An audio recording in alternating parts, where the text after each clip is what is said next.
तो कॉकरोच के reproduction system में अगर देखें हम लोग तो 2 बार मैं ऑलरेडी रिवीजन करा चुका हूँ। और अगर मैं रिप्रोडक्टिव सिस्टम की बात करूँ तो सब मेल रिप्रोडक्टिव सिस्टम और फीमेल रिप्रोडक्टिव सिस्टम अलग अलग है, क्योंकि कॉकरोच खुद क्या है, कॉकरोच क्या होता है, यूनिसेक्सुअल होता है। मेल कॉकरोच अलग होता है और फीमेल कॉकरोच अलग होती है। तो जो मेल रिप्रोडक्टिव सिस्टम होता है कॉकरोच का, उसमें प्राइमरी और सेकेंडरी दोनों तरह के सेक्स ऑर्गन्स होते हैं, रिप्रोडक्टिव ऑर्गन होते हैं।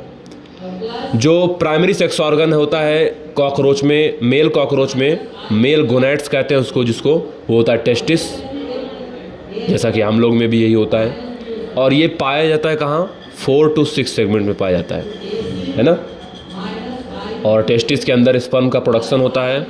स्पर्म का प्रोडक्शन होने के बाद वो जो स्पर्म है वो वासा डिफरेंसिया के थ्रू आगे बढ़ता है और इजैकुलेटरी डक्ट में ओपन होता है थ्रू द सेमिनल वेसाइकल, है ना।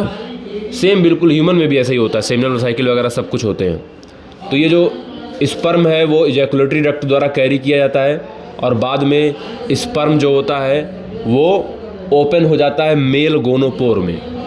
क्वेश्चन पूछता है आपसे कि मेल गोनोपोर होता कहाँ है, तो मेल गोनोपोर जो होता है वो एनस के वेंट्रल साइड में होता है। मेल गोनोपोर जो होता है वो एनस के वेंट्रल साइड में होता है, एनस के। मेल रिप्रोडक्टिव ऑर्गन में एक मशरूम शेप्ड ग्लैंड होता है जिसको हम लोग यूट्रिकुलर ग्लैंड भी बोलते हैं, जो कि एसेसरी रिप्रोडक्टिव ग्लैंड है। इसका लोकेशन आएगा तो 6 to 7 एब्डोमिनल सेगमेंट में होगा ये मशरूम शेप्ड ग्लैंड, बिल्कुल line wise. Mushroom shaped gland को बोलेंगे यूट्रिकुलर ग्लैंड, और ये पाया जाएगा 6ठे और 7वें सेगमेंट में ये पाया जाएगा। अब हम लोग कॉकरोच के एक्सटर्नल जेनिटिलिया के बारे में बात करें मेल में, तो मेल में एक्सटर्नल जेनिटिलिया के नाम पर बेटा होता है मेल गोनापोफाइसिस, जिसको हम लोग फेलोमियर भी बोलते हैं। एक्सटर्नल जेनिटिलिया होता है। नंबर पूछेगा कितने होते हैं, तो याद रखना 3 होते हैं। एसिमेट्रिकल होते हैं, काइटिन के बने होते हैं, काइटिनियस होते हैं। तो ये जो फेलोमियर होते हैं वो 3 होते हैं, एसिमेट्रिकल होते हैं और काइटिनियस होते हैं, ठीक है। जिसको हम लोग कह सकते हैं कि ये किनारे किनारे होते हैं मेल गोनोपोर के, जो कॉकरोच में एक्सटर्नल जेनिटिलिया के नाम पे। अब कॉकरोच का जो स्पर्म है वो प्रोड्यूस होता है टेस्टिस में और स्टोर्ड होता है सेमिनल वेसाइकल में, और बाद में ये ग्लू आपस में कंबाइन कर जाते हैं, एक तरीके से स्पर्म बंडल बना लेते हैं, जिसको हम लोग कहते हैं स्पर्मेटोफोर। तो spermatophore is sperm bundle. Male cockroach क्या करता है, इसी बंडल को ही ट्रांसफ़र करता है फीमेल रिप्रोडक्टिव ट्रैक्ट में ड्यूरिंग कॉपुलेशन।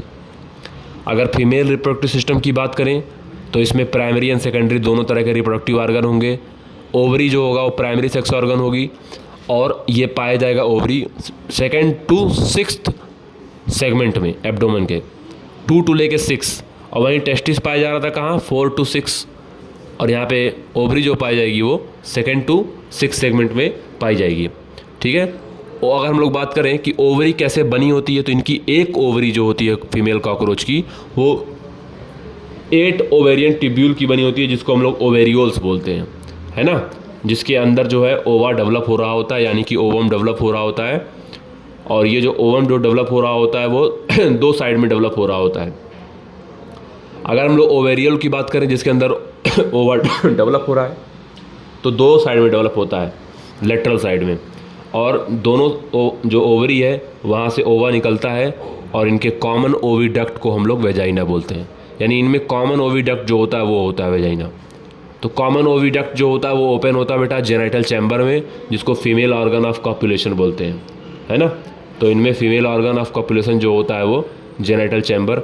अच्छा, इसको आप जो कह सकते हो बर्सा कैपुलेट्रिक्स भी बोल सकते हो, बर्सा कैपुलेट्रिक्स। फीमेल कॉकरोच में जो ऑर्गन ऑफ कॉपुलेशन होता है उसको आप बर्सा कैपुलेट्रिक्स भी बोल सकते हो।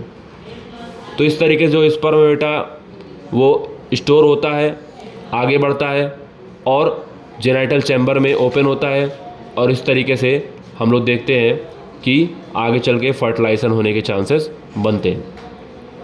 अगर हम लोग फर्टिलाइजेशन की बात करें तो मेल और फीमेल फर्टिलाइजेशन जो होता है वो इंटरनल ही होता है। अगर कॉपुलेशन की बात करते हैं तो दोनों मेल और फीमेल कॉकरोच अपने पोस्टीरियर एंड से पास में आते हैं और मेल के पास फेलोमियर होता है और फेलोमियर से मेल कॉकरोच अपना स्पर्मेटोफोर जो है वो ट्रांसफ़र करता है फीमेल कॉकरोच को और स्पर्म जो है रिलीज होता है इन द फॉर्म ऑफ स्पर्मेटोफोर और फीमेल के स्पर्मेथिका रीजन में पहुंचता है।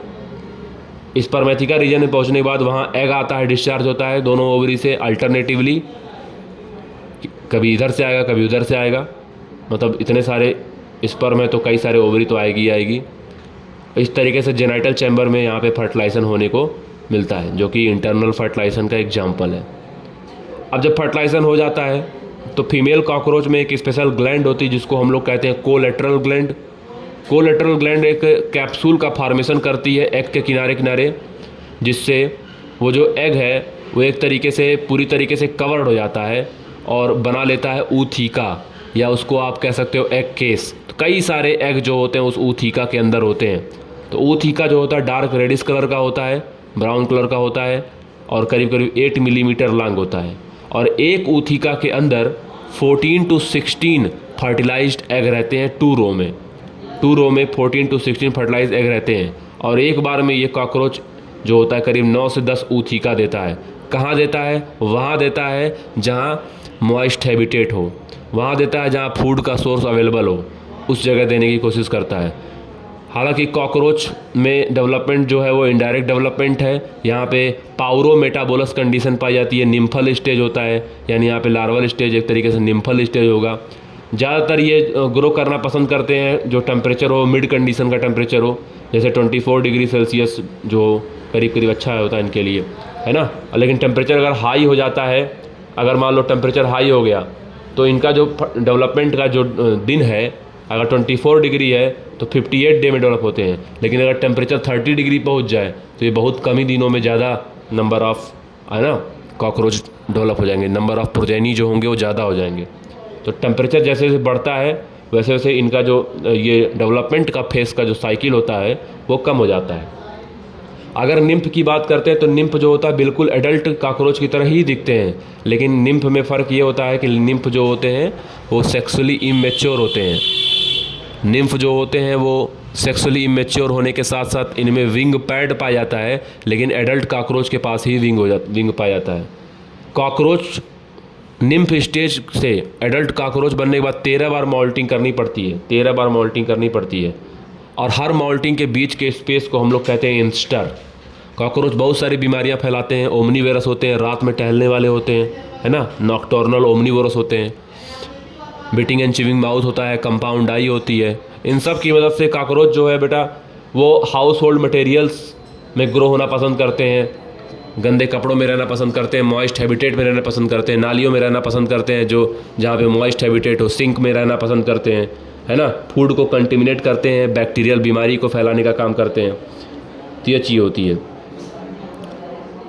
कंट्रोल मेजर में हम देख सकते हैं गुड सैनिटेशन करवा सकते हैं, केमिकल कंट्रोल करा सकते हैं। आज के टाइम में बहुत सारे केमिकल भी अवेलेबल हैं जो कॉकरोच को, फार्मूलेशंस अवेलेबल हैं जो कॉकरोच को घरों से रिमूव करने का काम करते हैं। तो ये हो गया कॉकरोच कंप्लीट। और कॉकरोच बायो इंडिकेटर्स होते हैं और कॉकरोच जो होते हैं वो अनहाइजीनिक कंडीशन को इंडिकेट करते हैं। ये क्लियर सी बात है कॉकरोच को लेकर।